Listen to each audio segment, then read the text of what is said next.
The NHL playoffs are fully underway, but let's not forget that baseball season is going on as well. To talk about the Toronto Blue Jays and more, NorthStar Bets' very own Jordan Horrobin. Jordan, not the start Blue Jays fans were expecting. 16-20, dead last in the American League East. Before we dive a bit deeper into what the roots are, on the surface level, what have you noticed has been the biggest problem for the Jays so far? Yeah, it's not the start a lot of people expected. I Mhm. actually going into the season did think they would miss the playoffs just because they didn't make a lot of significant offseason moves, as we both know. I think Mhm. the funny thing is they have the worst bullpen ERA in baseball. So that alone, you could say, would be any other team's worst situation. But to me, it's the offense, and if we want to say something more specific, it would be the situational hitting, which to some extent is a little difficult to control whether or not that's something that predictably will continue over the course of a full season. But the Blue Jays are one of two teams right now hitting below the Mendoza line with runners in Mhm. scoring position. That is below 200. The other team is the White Sox. You don't want to be in any offensive comparison with the White Sox. So I think situational hitting, the fact that they've scored 3 or fewer runs in 20 of their 36 games, it's really hard to win ball games that way. So to me, it's definitely the offense. Well, let's dive into Bo Bichette, a guy who's won batting titles, is one of the best hitters, if not the best hitter in baseball over the last couple of years. So far this season, Bichette has a 189 average and he has one home run. Is this just a bad slump for Bichette? Is he chasing too much? What are you seeing in Bichette's approaches at the plate for him to struggle this mightily?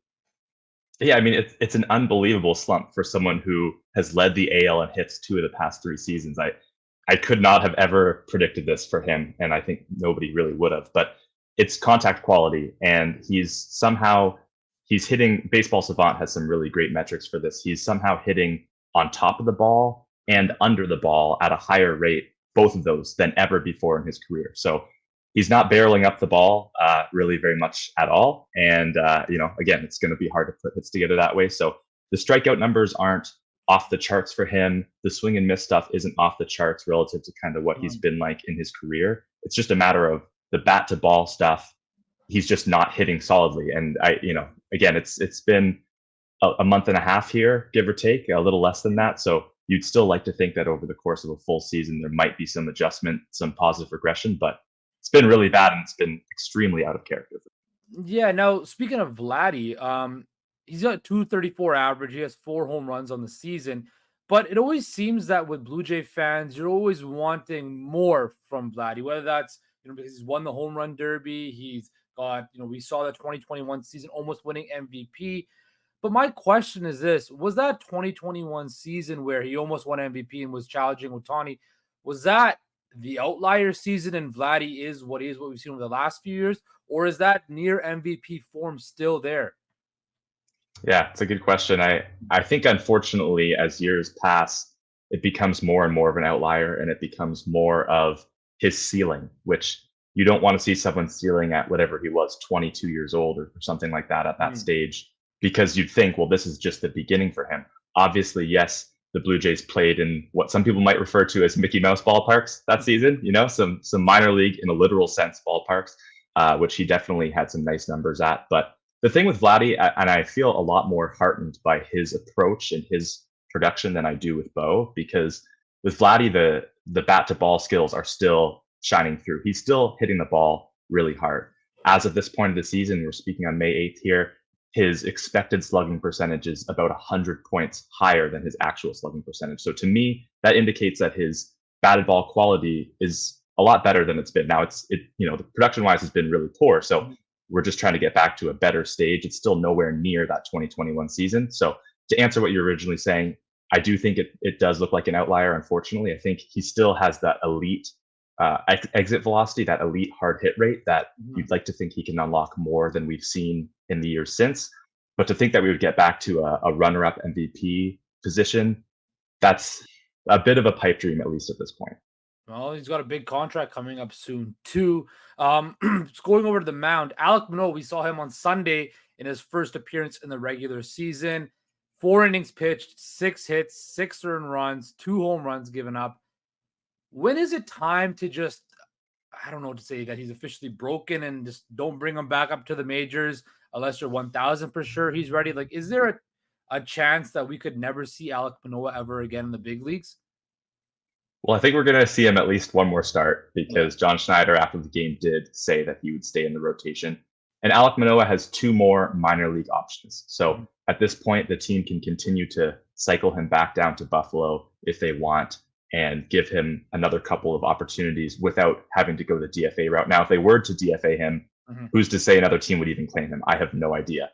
But yes, we are getting closer to. I mean, the way that we talk about Vladdy's 21 MVP season, thinking back to Manoah's 2022 Cy Young finalist season, that also looks obviously like an extreme outlier. And it really comes down to command more than anything else. It's if you can't command the strike zone, then you're either going to walk a bunch of tough guys, which he has done, or you're going to end up throwing over the middle of the plate and get hammered that way, which he's also done. So either way, it's really bad. But Yariel Rodriguez is expected back in, I think, about Mhm. a week. So we might only see one more start for Manoah, and that will be a big moment for him to see whether or not he can stick around.